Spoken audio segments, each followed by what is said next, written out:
Teman-teman pernah ngerasa nggak sih, kok kayak ada jarak ya antara teks suci dengan kehidupan kita sehari-hari?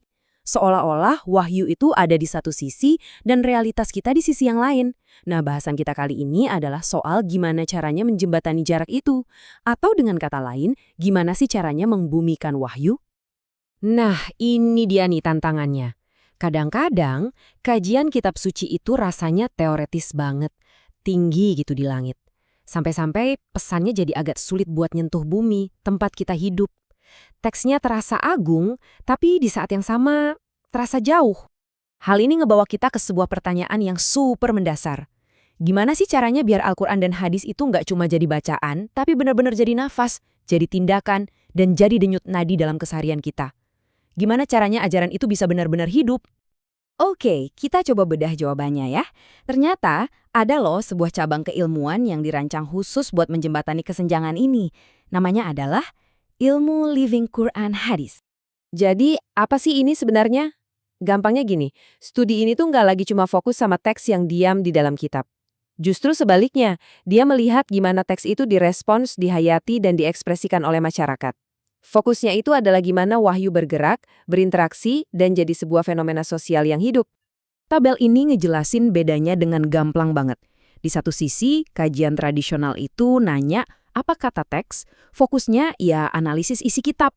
Nah, di sisi lain, kajian living ini nanyanya beda. Bagaimana teks ini hidup? Fokusnya geser ke tradisi dan budaya, pakai kacamata sosiologi dan antropologi. Tentu kita jadi mikir ya, apa ini ilmu yang benar-benar baru? Buat ngejawabnya, yuk coba kita telusuri jejak sejarahnya. Nah, ini dia paradoks yang menarik. Sebagai sebuah nama disiplin ilmu, jawabannya iya, ini tergolong baru. Tapi, sebagai sebuah praktek, jawabannya tidak sama sekali. Praktek menghidupkan wahyu ini usianya setua Islam itu sendiri. Perjalanan di lini masa ini seru banget buat diikuti. Akarnya itu ada pada teladan Nabi sendiri, di mana akhlak beliau disebut sebagai Al-Quran yang berjalan. Terus, idenya dilembagakan sama Imam Malik, yang mengakui praktik hidup masyarakat Madinah sebagai sumber hukum. Puncaknya, di era modern pada tahun 2005, para akademisi di Yogyakarta meresmikannya jadi sebuah disiplin ilmu. Dari teladan, jadi tradisi, lalu jadi ilmu. Dalam melihat fenomena ini, para ahli biasanya pakai dua pendekatan utama. Coba bayangin aja kayak kita pakai dua lensa kamera yang beda buat ngeliat realitas yang sama. Dan ini dia kedua lensa itu. Lensa pertama sifatnya deskriptif, mirip kayak fotografer. Tugasnya itu memotret dan menganalisis tradisi yang emang udah hidup di masyarakat, contohnya tradisi haul. Nah, lensa kedua sifatnya normatif, kayak arsitek. Dia berangkat dari teks terus merancang cara untuk menghidupkan ajaran itu, contohnya bikin program amalan awal Zulhijjah. Jadi yang satu memotret, yang satu lagi menghidupkan. Lantas, apa aja sih yang bisa diteliti sama ilmu ini? Wah, jangkauannya ternyata luas banget. Dan mungkin banyak di antaranya ada di sekitar kita tanpa kita sadari. Objek kajiannya bisa mencakup hampir apa saja. Mulai dari hal-hal kebendaan yang bisa kita sentuh, kayak kaligrafi. Terus ada perilaku yang kita lakukan, misalnya ritual tahunan. Ada juga ekspresi lisan dan tulisan, kayak syair dan puisi yang terinspirasi dari wahyu. Sampai yang paling baru, manifestasinya di dunia digital. Yuk kita lihat beberapa contohnya. Sebagai contoh objek material, coba lihat arsitektur Masjid Menara Kudus. Ini bukan sekedar bangunan loh, ini adalah wujud fisik dari dialog antara nilai-nilai Islam dengan estetika dan budaya Hindu Jawa yang udah ada duluan. Sebuah teks suci yang menjelma jadi batu dan ukiran. Keren kan? Untuk perilaku, kita bisa lihat tradisi mandi balimau di Riau.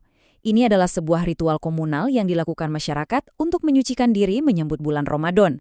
Sebuah praktik budaya yang diresapi dan dimaknai dengan spirit ajaran Islam tentang kebersihan dan kesucian.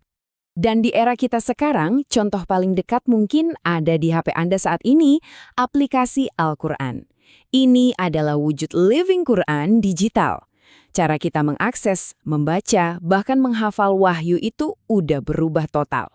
Teks suci sekarang benar-benar hidup di dalam saku kita. Oke, setelah melihat semua ini, kita balik lagi ke pertanyaan paling penting. Kenapa sih ini semua relevan?